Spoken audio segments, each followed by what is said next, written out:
নমস্কাৰ নিউজ আসামলৈ স্বাগতম এই মুহূৰ্তত আপোনালোকৰ বাবে লৈ আহিছোঁ আজি দিনটোৰ বহুকেইটা গুৰুত্বপূৰ্ণ খবৰ আজি হৈছে 16 জুন বুধবাৰ আজি ৰাতিপুৱা ভাৰতৰ লগতে অসমৰ বিভিন্ন প্ৰান্তৰ পৰা বহুকেইটা গুৰুত্বপূৰ্ণ খবৰ আপোনালোকৰ বাবে যুগুতাই আনিছোঁ এনেধৰণৰ গুৰুত্বপূৰ্ণ খবৰসমূহ নিতৌ চাই থাকিবলৈ নিউজ আসাম ইউটিউব চেনেলটো ছাবস্ক্ৰাইব কৰি নটিফিকেশ্যন বেলটো অন কৰি ৰাখক আৰু লগতে ভিডিঅ'সমূহ লাইক আৰু শ্বেয়াৰ কৰি মোক উৎসাহিত কৰিব বুলি আশা ৰাখিলোঁ এতিয়া আহিছোঁ আজিৰ দিনটোৰ গুৰুত্বপূৰ্ণ বাতৰিলৈ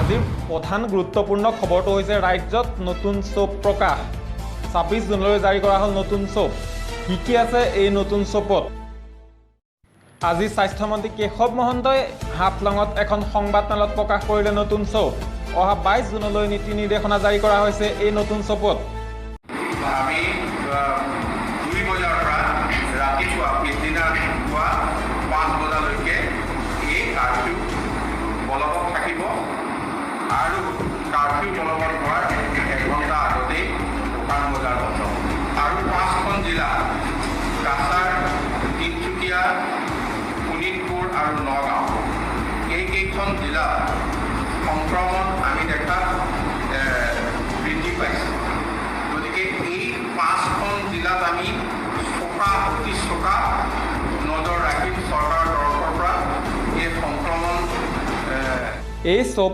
অনুসৰি গুৱাহাটীত কাৰ্ফিউ 1 বজাৰ সলনি 2 বজাৰ পৰা নিৰ্ধাৰিত কৰা হৈছে দক্ষিণ শালমৰা মাজুলী বঙাইগাঁও চিৰাং ওদালগুৰি পশ্চিম কাৰ্বি আলং ডিমা হাছাও চৰাইদেউত কাৰ্ফিউৰ সময় বিয়লি 5 বজাৰ পৰা দিয়া হৈছে দক্ষিণ শালমৰা মাজুলী বঙাইগাঁও চিৰাং ওদালগুৰি পশ্চিম কাৰ্বি আলং ডিমা হাছাও চৰাইদেউত 4 বজালৈ খোলা থাকিব দোকান পোহাৰ চৰকাৰী বেচৰকাৰী কাৰ্যালয় ধাবা ৰেষ্টুৰেণ্ট দক্ষিণ শালমৰা মাজুলী বঙাইগাঁও চিৰাং ওদালগুৰি পশ্চিম কাৰ্বি আলং আৰু ডিমা হাছাও চৰাইদেউ এইকেইখন জিলাৰ বাহিৰে বাকী জিলাসমূহত 12 বজাতে বন্ধ হ'ব দোকানৰ লগতে কাৰ্যালয় ব্যৱসায়িক প্ৰতিষ্ঠান 21 জুনলৈ নিয়ন্ত্ৰিত নহ'লে কাছাৰ তিনিচুকীয়া ডিব্ৰুগড় শোণিতপুৰ আৰু নগাঁৱত অধিক কঠোৰ হ'ব এই নিয়ম আনহাতে 2টা ড'জ ভেকচিন লোৱা সকলো আহিব লাগিব কাৰ্যালয়লৈ গৰ্ভৱতী মহিলা 5 বছৰতকৈ তলৰ শিশু মাতৃ দিব্যাংগসকলে ঘৰৰ পৰাই কৰিব লাগিব কাম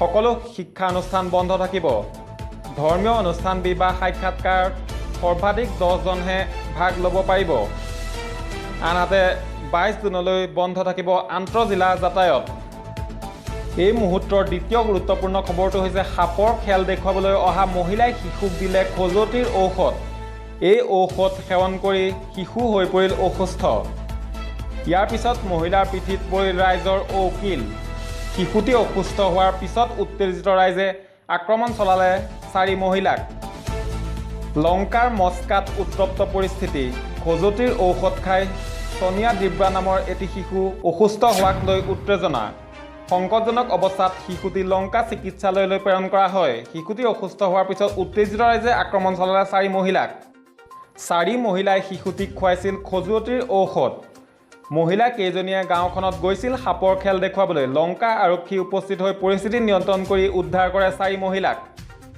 আজিৰ তৃতীয় গুৰুত্বপূৰ্ণ খবৰটো হৈছে মৎস্য উৎপাদনক লৈ গুৰুত্ব মুখ্যমন্ত্ৰীৰ ঘৰে ঘৰে পুখুৰী ঘৰে ঘৰে মাছ আঁচনিৰ গো ট্ৰেডিঙৰ নিৰ্দেশ গাঁৱত সামূহিক পুখুৰী নিৰ্মাণ কৰাৰ ক্ষেত্ৰত পদক্ষেপ গ্ৰহণ কৰাৰ নিৰ্দেশৰ উপৰিও এনাৰগাৰ অধীনত ব্যক্তিগত আৰু সৰু পুখুৰী খননৰ ব্যৱস্থা কৰিবলৈ নিৰ্দেশ দিয়ে মুখ্যমন্ত্ৰীগৰাকীয়ে আজি মুখ্যমন্ত্ৰী ডক্টৰ হিমন্ত বিশ্ব শৰ্মাই তেওঁৰ কাৰ্যালয়ৰ সভাকক্ষত অনুষ্ঠিত এক বৈঠকত মীন বিভাগৰ অধীনত বিভিন্ন কাম কাজৰ সামগ্ৰিক পৰ্যালোচনা কৰে ৰাজ্যখনত মৎস্য উৎপাদন বৃদ্ধিৰ প্ৰচুৰ সম্ভাৱনীয় থকাৰ কথা উল্লেখ কৰি বৈঠকত মুখ্যমন্ত্ৰীয়ে উন্নত পৰিচালনাৰ সুবিধাৰ্থে ঘৰে ঘৰে পুখুৰী ঘৰে ঘৰে মাছ আঁচনিখনৰ অধীনত এতিয়ালৈকে খনন কৰা পুখুৰীসমূহত জিঅ' ট্ৰেডিং কৰাৰ পদক্ষেপ ল'বলৈ বিভাগক নিৰ্দেশ দিয়ে মুখ্যমন্ত্ৰীৰ লগতে ৰাজ্যখনত মাছৰ খাদ্যৰ অভাৱ পূৰণৰ বাবে তথা এই দিশত চাহিদা আৰু উৎপাদনৰ মাজত থকা ব্যৱধানৰ হ্ৰাস কৰাৰ উদ্দেশ্যে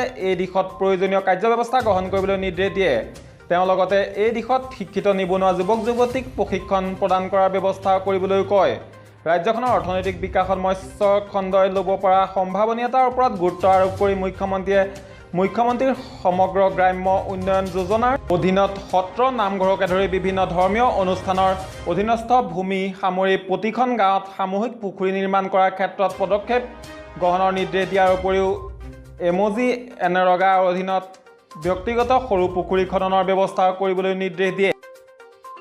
উক্ত বৈঠকত মুখ্যমন্ত্ৰীয়ে ৰাজ্যখনৰ জলাশয়সমূহৰ মৎস্য উৎপাদন বৃদ্ধিৰ ওপৰত প্ৰয়োজনীয় পদক্ষেপ গ্ৰহণ কৰিবৰ বাবে বিভাগক নিৰ্দেশ দিয়ে। আজিৰ এই বৈঠকত মীন মন্ত্ৰী পৰিমল শুক্লবৈদ্যৰ লগতে মীন বিভাগৰ দায়িত্বত থকা অতিৰিক্ত মুখ্য সচিব ৰবিশংকৰ প্ৰসাদ আৰু ৰাজ্যৰ মীন বিভাগৰ আন বিষয়াসকল উপস্থিত থাকে।